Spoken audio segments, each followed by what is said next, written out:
Je voulais faire un top 10, j'y suis pas arrivé, alors j'ai fait un top 15.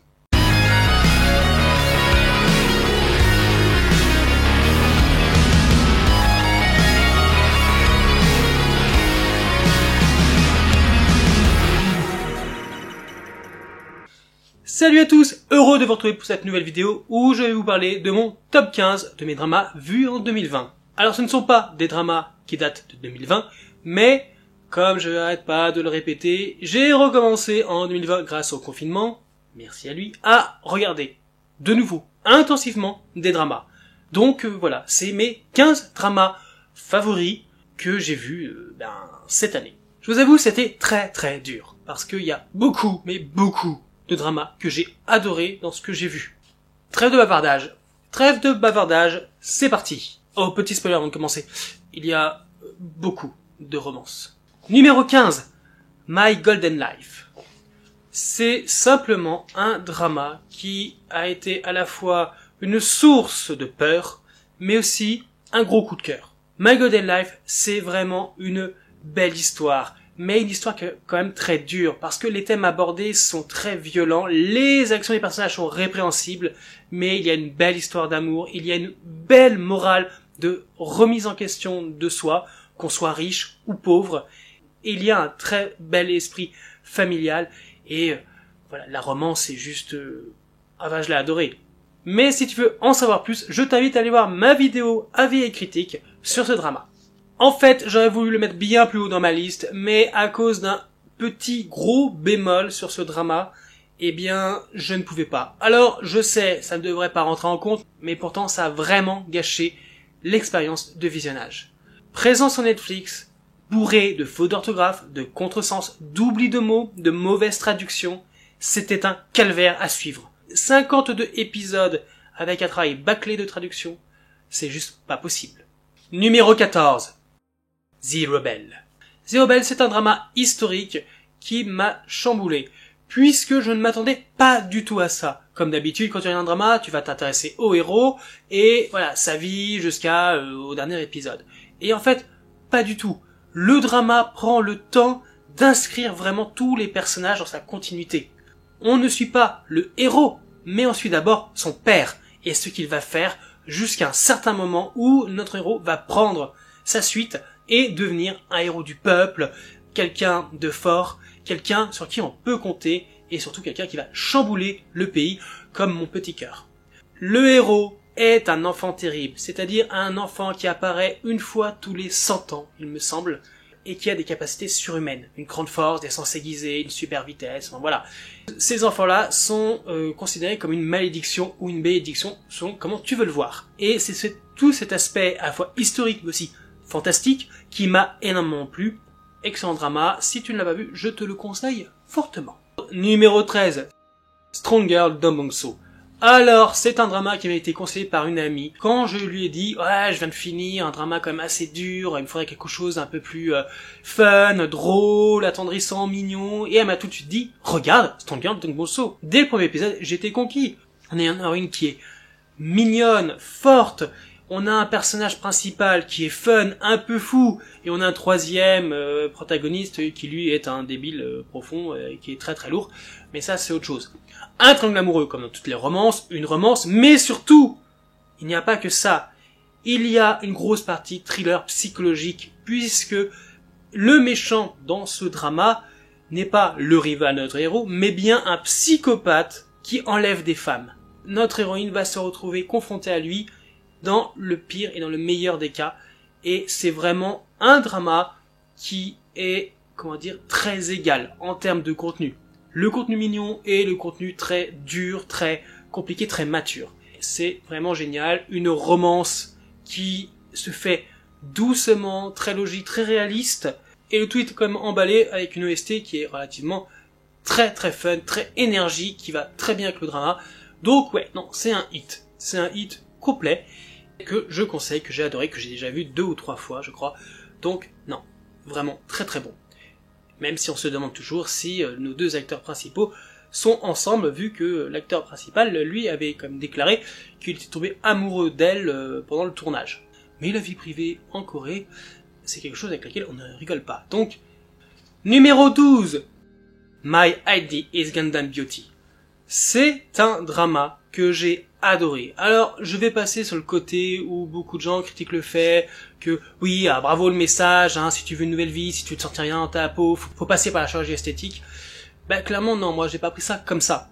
J'ai simplement pris la situation de l'héroïne comme quelqu'un qui a souffert dans son enfance, et pour se sentir bien, pour justement aller de l'avant, est allé sur la chirurgie esthétique.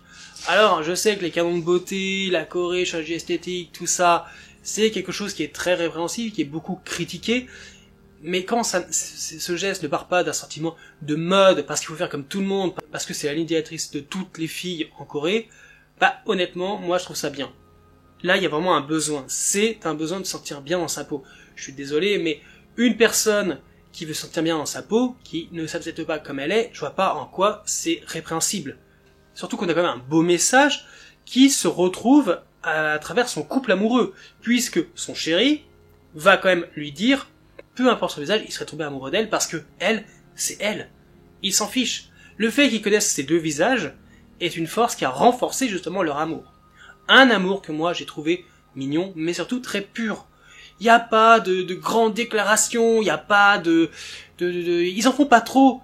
Ils se laissent porter par le courant, par le sentiment, ils se découvrent peu à peu, et puis surtout, ils évoluent ensemble.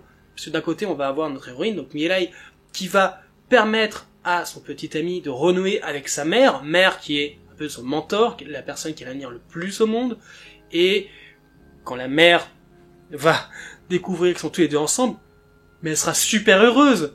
C'est un peu un drama même très familial, et j'ai beaucoup aimé. Le seul défaut que je lui donnerais, c'est que moi je suis resté sur ma faim. C'est dernier épisode, oui ok, ils sont ensemble, ils sont un petit couple, ils sont mignons, tout ça, tout le monde est content pour eux. Mais on en veut plus, surtout qu'il y a possibilité de faire une saison 2, vu que derrière, le webtoon, il continue. Donc c'est dommage. Et aussi, une des pires pestes des dramas que j'ai vus, dans le passage de Soi. Donc voilà, non, très très bon drama, je le conseille, j'ai aimé. Et si tu veux voir mon avis plus complet, je t'invite à aller voir ma vidéo sur le drama. Numéro 11. She Was Pretty. She Was Pretty, le drama qui m'a fait tomber complètement fan de Park Seo-joon. J'ai adoré ce drama.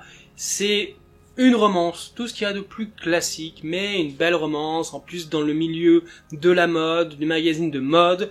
Donc j'ai beaucoup aimé toute l'atmosphère, tout ce qui s'est passé, les personnages, et surtout la relation d'amitié, mais est-ce qu'on peut vraiment appeler ça de l'amitié? Elles sont vraiment comme des sœurs entre eux, donc l'héroïne et sa meilleure amie, avec qui va se former un triangle amoureux suite à un quiproquo, suite au fait que notre héroïne a changé et ne veut pas que son premier amour voit comme assez en lady. Honnêtement, elle est pas si moche que ça, on est d'accord. Et c'est très intéressant de voir que notre personnage, en vieillissant, est devenu quelqu'un comme d'assez austère, de très dur avec tout le monde. Et c'est très intéressant de voir que notre personnage, en vieillissant, est devenu quelqu'un comme d'assez austère, de très dur avec tout le monde.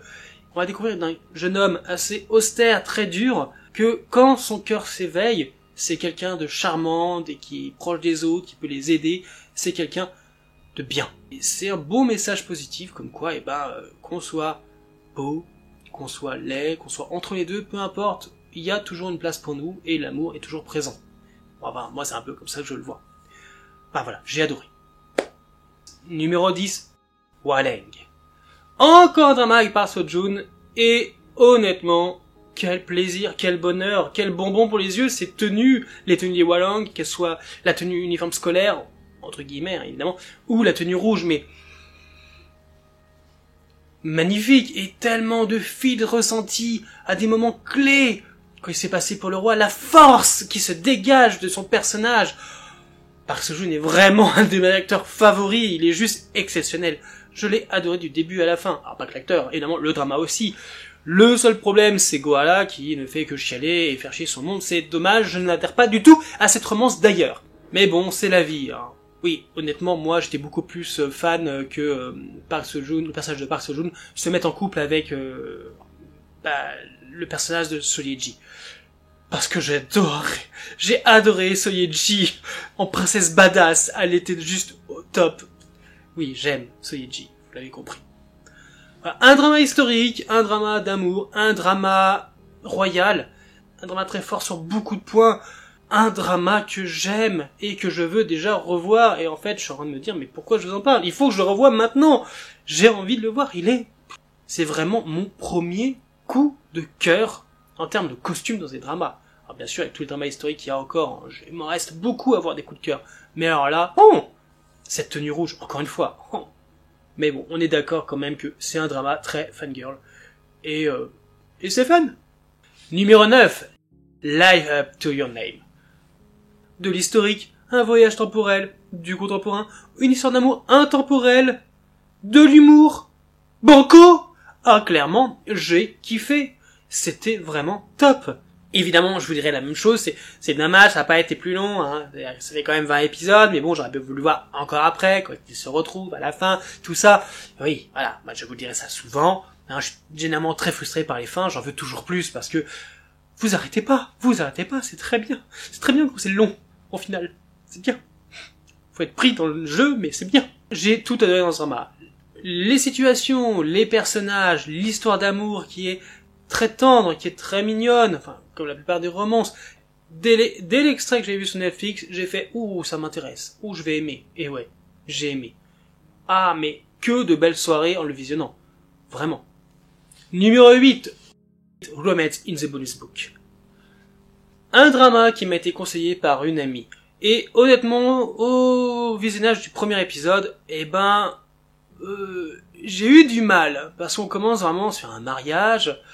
On voit nos deux personnages principaux qui sont ensemble, tu te dis, ils vont se marier, donc on voit d'abord le mariage, après on va peut-être avoir tout ce qui s'est passé avant ce mariage, mais pas du tout, notre héroïne se marie, mais avec un autre homme que notre héros, et notre héros est juste son meilleur ami d'enfance. Et suite à ça, après, on va connaître plein de péripéties, on va connaître un peu sa vie sur les 7 années qui se sont écoulées, jusqu'à ce qu'ils se retrouvent, ils sont jamais vraiment perdus, hein. Mais, voilà, il y a vraiment c'est The Bonus Book, c'est vraiment une belle histoire d'amitié, une belle histoire d'amour entre quelqu'un, notre héros Uno, qui est amoureux de son ami depuis des années et des années, mais qui n'a jamais voulu faire un pas vers elle, puisqu'il respectait ses choix. Puis elle se retrouve sans travail, avec sa fille partie étudier à l'étranger, divorcée, sans le dire à son meilleur ami, et lui va tout faire pour la remettre en scène.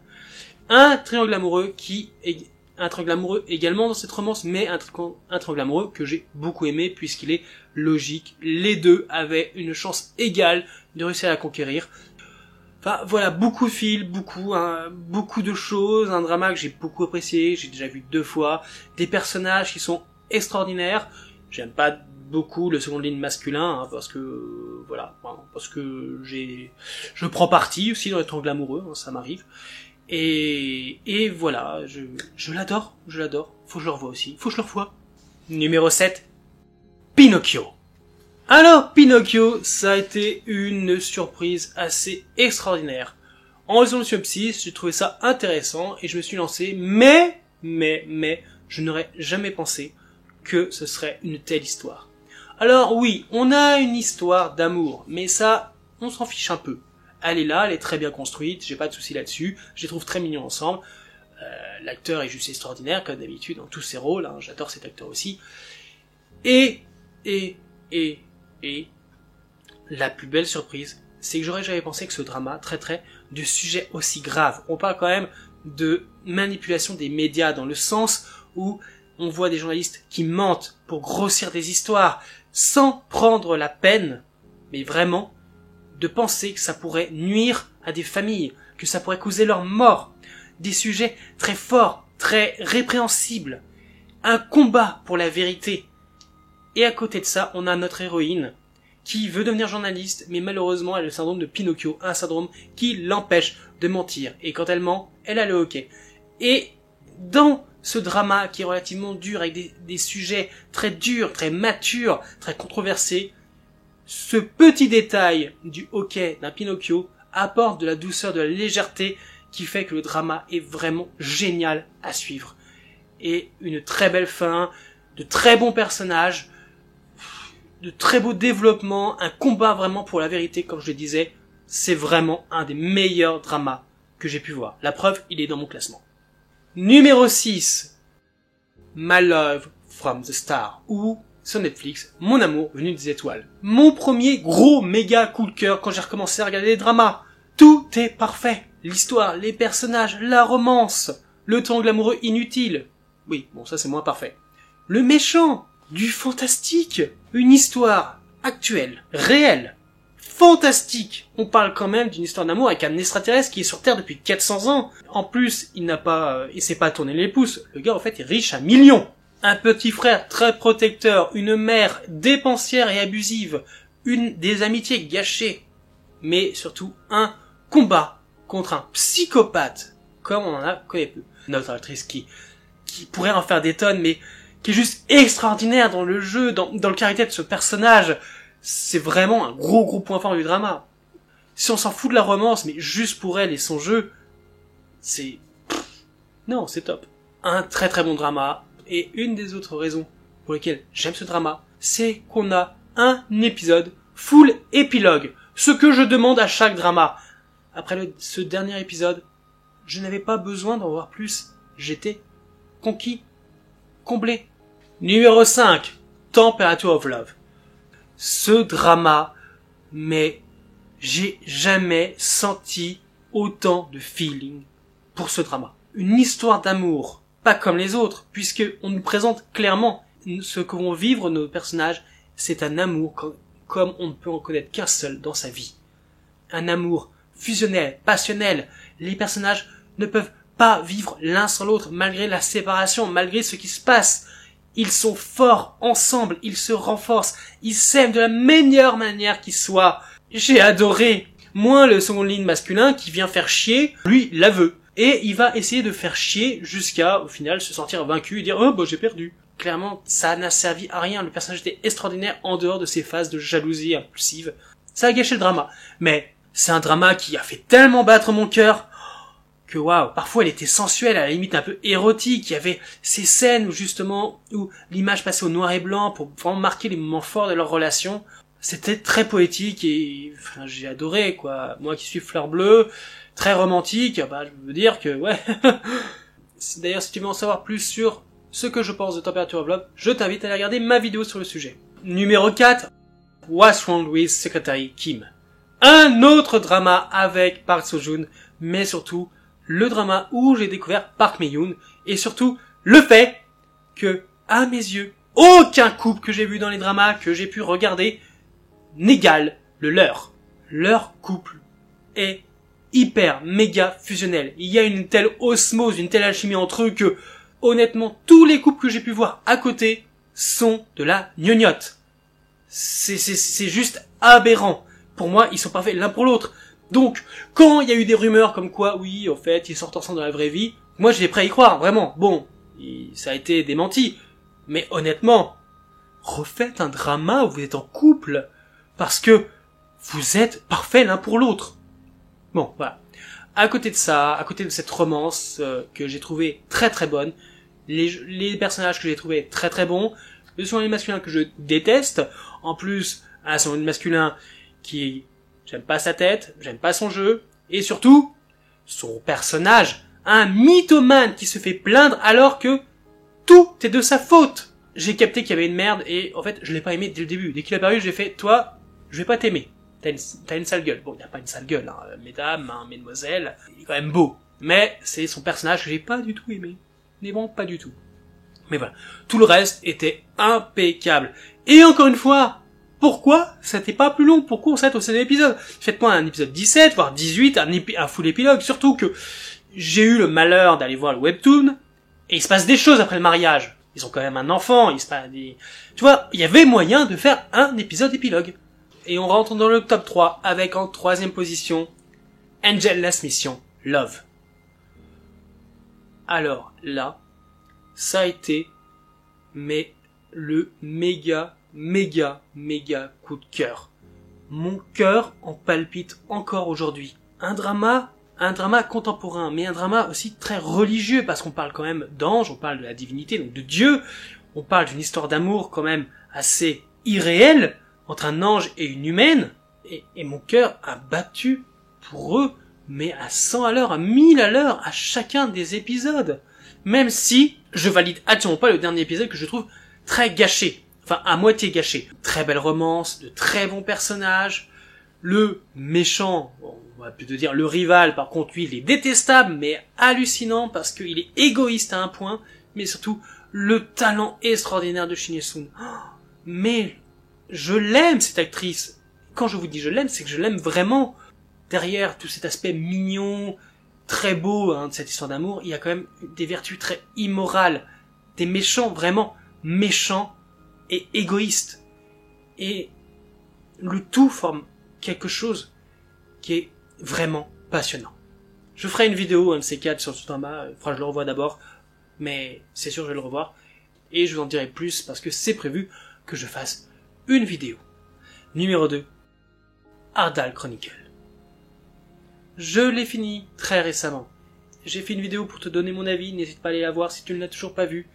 C'est passionnant, c'est envoûtant, c'est intelligent, c'est beau, les paysages, les relations entre les personnages, les cliffhangers, les intrigues.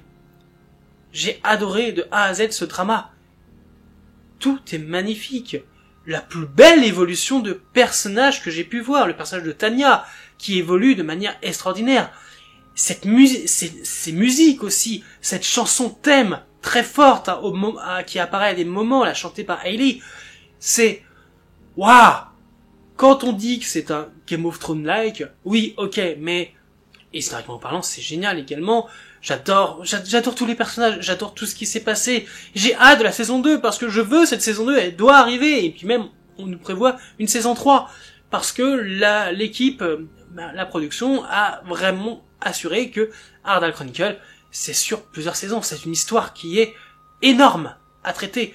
Donc j'ai vraiment hâte de voir tout ça. J'ai les feels que j'ai ressentis pendant les épisodes. Des épisodes qui ne font pas juste 1 heure, mais presque 1h30. C'est presque 18 épisodes, 18 films à regarder. Magnifique, magnifique. Si tu ne l'as pas vu, regarde-le. Et regarde mon avis aussi. Et enfin, mon numéro 1.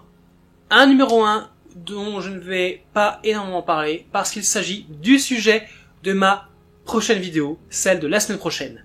It's okay not to be okay. Pour la faire court, j'ai tout adoré. Personnages, intrigue, événements, l'atmosphère, la colorimétrie, le graphisme, tout. Et pour en savoir plus, comme je te le disais, rendez-vous la semaine prochaine pour la vidéo traitant de ce drama. Donc, c'est tout pour moi. Dis-moi, toi aussi, quel est ton top drama que tu as vu cette année? Dis-le moi en commentaire et tu peux toujours aussi liker, partager, activer la cloche pour ne pas rater mes prochains sujets. Et je te dis à la semaine prochaine pour ma vidéo sur It's Okay Not To Be Okay. Bye!